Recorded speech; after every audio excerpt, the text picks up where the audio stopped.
धीरे बोलो, कोई सुन ना ले। ये बात हम सबके कानों में पड़ी होगी और हमारे मुंह से भी निकली होगी, लेकिन सोचने की बात यह है कि यह वाक्य कब कब हमारे मुंह से निकलता है और कब कब हमारे कानों में पड़ता है, क्योंकि ऐसे कम ही गुप्त राज होते हैं जो हम दूसरों के कानों में पड़ने नहीं देना चाहते। अक्सर परिवार में अशांति का कारण हम स्वयं ही होते हैं, क्योंकि भले ही हम इस बात को देख पाए या भले ना देख पाए, पर यह असल सत्य है, क्योंकि जाने अनजाने मूर्खता बस हम खुद ही अपनी वह बातें दूसरों को बता देते हैं जो हमें कभी नहीं बतानी चाहिए, और वही बातें जो जाने अनजाने में हमने किसी दूसरे के सामने बता दी थी, वही हमारे दुख का कारण बन जाता है और वही हमारे झगड़े का कारण बन जाता है। और फिर बाद में हमें पछतावा होता है कि मुझे यह बात किसी को बतानी नहीं चाहिए थी, मेरी ही गलती हुई कि मैंने जाने अनजाने में यह बात सभी को बता दी। इसीलिए आज की ये जो बौद्ध कहानी मैं आपको सुनाने वाला हूं, इसे सुनने के बाद आपको 4 ऐसी बातें पता चलेगी जो आपको कभी किसी को नहीं बतानी है। क्यों नहीं बतानी, इसके पीछे का कारण भी मैं आपको इसी वीडियो में बताऊंगा। तो चलिए बुद्ध कहानी शुरू करते हैं। एक समय की बात है, एक नगर में मोहन नाम का एक युवक रहता था। वह युवक बहुत गरीब था, कुछ पैसा नहीं था। उसके पास 2 वक्त की दाल रोटी भी बड़ी मुश्किल से उसको नसीब होती थी। किसी काम की तलाश में दिन रात खोज करने पर भी उसे कोई काम नहीं मिल रहा था। फिर एक दिन उसने अपनी पत्नी के सामने अपनी सारी समस्या बता दी। उसने अपनी पत्नी को कहा कि मैं जिस जगह भी काम मांगने के लिए जाता हूं, तो हर कोई मुझे यह कहकर काम नहीं देता कि हमारे यहाँ काम की जरूरत नहीं है।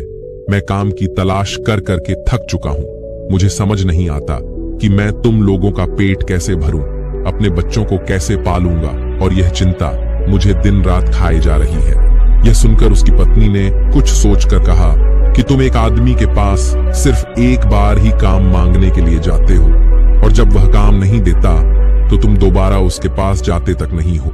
अगर तुम्हें उनसे काम लेना है तो तुम्हें हमदर्दी जतानी होगी, तुम्हें उनसे हमदर्दी हासिल करनी होगी, अपनी गरीबी दिखानी होगी, ताकि वह लोग तुम्हारी मजबूरी समझकर तुम्हें काम पर रख लें। इसलिए शर्म मत करो, उन्हें अपनी मजबूरी बताओ, अपनी गरीबी बताओ, और इसी उपाय से तुम काम पा सकते हो। यह बात मोहन की मस्तिष्क में बैठ गई और अगले दिन काम मांगने के लिए वह उसी सेठ के पास जा पहुंचा जहां पर वह पिछले दिन काम मांगने के लिए गया था। लेकिन इस बार उसने हाथ जोड़कर उस सेठ से प्रार्थना की, उससे विनती की कि वह बहुत गरीब है और उसे काम की बहुत आवश्यकता है। वह जो कुछ भी उसे देंगे वह उसमें संतुष्ट हो जाएगा, पर कृपया करके मुझे अपने यहाँ काम पर रख ले। उसकी यह हालत देखकर उस सेठ ने उसे अपने यहाँ काम पर रख लिया। वह रोज वहां पर काम पर जाने लगा। अंदर ही अंदर वह खुश तो था कि उसे काम तो मिला, लेकिन उसे वेतन दूसरे लोगों से कम मिलता था। वही काम जो दूसरे लोग कर रहे थे उन्हें ज्यादा वेतन मिल रहा था और इसे कम वेतन मिल रहा था। जब इस बारे में उसने अपने सेठ से कहा तो सेठ ने कहा कि देखो भाई, तुम्हें काम की जरूरत थी, मैंने तुम्हें काम दिया। मेरा धन्यवाद करने की बजाय तुम मुझसे शिकायत कर रहे हो, ये कैसी बलवंत साई है। यह सुनकर मोहन वहीं पर चुप हो गया। बात कहीं ना कहीं सत्य थी, सच थी। सेठ ने तो उसे उसकी मजबूरी के हिसाब से ही काम दिया था और इसीलिए वह उसे अपने अनुसार ही वेतन देता था। लेकिन धीरे धीरे उसने यह बात अपने सगे संबंध संधियों और अपने दोस्तों को भी बताना शुरू कर दी कि उसका सेठ कैसा आदमी है और उसे कितना वेतन देता है। समय बीतता रहा और मोहन पूरी लगन के साथ अपना काम करता रहा, लेकिन अब परिस्थितियां बदलने लगी थी। सेठ अब राम से दूसरे लोगों से ज्यादा काम लेता था और उनसे कम वेतन उसे देता था। यह बात मोहन के मन को बहुत खलती थी। वह दूसरों से ज्यादा मेहनत कर रहा है और उनसे कम वेतन पा रहा है। इससे उसके आत्मसम्मान को बहुत गहरी चोट पहुंची। अब धीरे धीरे उसका मन अपने काम से हटने लगा। उसका मन काम में लगता ही नहीं था। जाहिर सी बात है कि ऐसी जगह किसका मन लगेगा जहां आदमी को अपने आत्मसम्मान के साथ समझौता करना पड़े। इसीलिए जल्द ही उसने अपना काम छोड़ दिया और वह घर पर आकर खाली बैठ गया। अब उसके पास घर का खर्चा चलाने के लिए भी पैसे नहीं बचे थे। इसीलिए उसने अपने सगे संबंधियों और अपने दोस्तों से सहायता मांगने शुरू की। लेकिन उसके दोस्त उसके सामने अच्छा बनने का नाटक करते, लेकिन उसके पीठ पीछे से उसका मजाक उड़ाते थे। वह कहते कि कितना बेवकूफ है, सेठ ने इतना काम लिया। और बेचारे को पैसे भी नहीं दिए। अरे हम इसको पैसे दे दें तो ये कल हमारा भी पैसा नहीं वापस कर पाएगा, इसकी ऐसी हालत है। काम तो इसके पास कुछ है नहीं, पैसा कहां से लाकर देगा। और इसी वजह से उस व्यक्ति की हालत दिन पर दिन खराब होती जा रही थी। अब वह दिन रात तनाव में रहने लगा था। वही दोस्त, वही सगी संबंधी जो उसके अपने होने का दिखावा करते थे, वह उसे दया का पात्र समझ रहे थे। उन्हें उसके ऊपर तरस आ रहा। सब लोग आकर उसे ज्ञान तो बहुत देते थे, लेकिन कोई सहायता नहीं करता था। और अक्सर ऐसा ही होता है, ध्यान देने वाले तो बहुत मिल जाते हैं, लेकिन मदद करने वाले, उंगली पकड़कर, हाथ पकड़कर आगे चलाने वाले कितने लोग मिलते हैं। फिर एक दिन उसे पता चला कि पड़ोस वाली गांव में एक बौद्ध भिक्षु आया हुए हैं जो बहुत ही ध्यानी है। मोहन इतना तनाव में था कि उसे कोई रास्ता नजर ही नहीं आ रहा था। इसीलिए जाने अनजाने वह उन बौद्ध भिक्षु के पास पहुंच और वहां पहुंचकर वह सीधे उनके पैरों में गिरकर रोने लग जाता है। वह रोते रोते उन्हें अपनी सारी परिस्थिति बताता है कि किस तरह उसके सेठ ने उसका फायदा उठाया और उसके सगे संबंधी उसके साथ कैसा व्यवहार रखते हैं।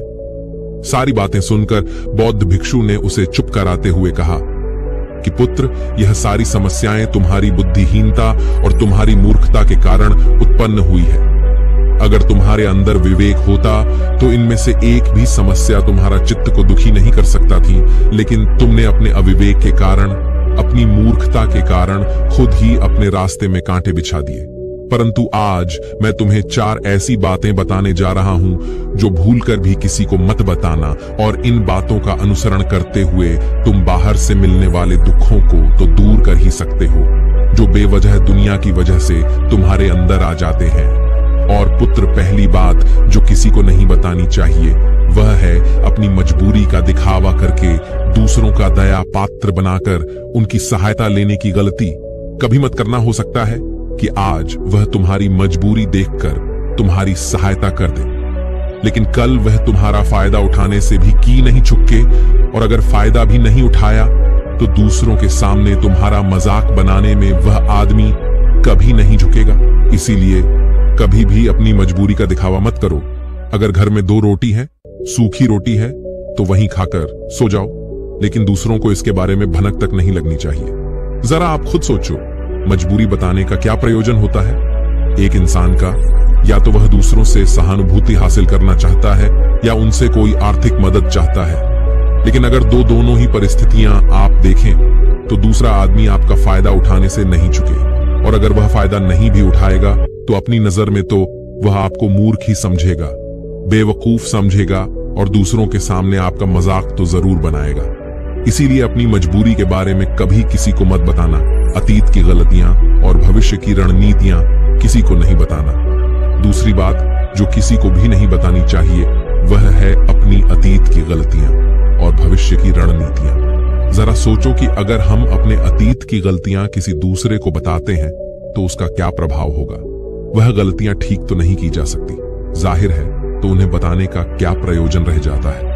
आप अपने अंधेरे पक्ष को खुद दुनिया के सामने बता रहे हो, खुद अपनी गलतियां दूसरों के सामने बता रहे हो। इससे उस आदमी की नजर में आपका एक चरित्र घटित हो जाएगा और वह भविष्य में हमेशा आपको उसी नजरिए से देखेगा। इसीलिए किसी भी आदमी की नजर में अपना चरित्र गठित मत होने दो। और जरा सोचो कि आप व्यर्थ में ही अपने भविष्य की रणनीतियां दूसरों के सामने बता रहे हो। जो लोग आपके काम का हिस्सा ही नहीं है, उनके सामने अपने भविष्य की रणनीतियां, अपनी डींगे हाँकने का क्या फायदा।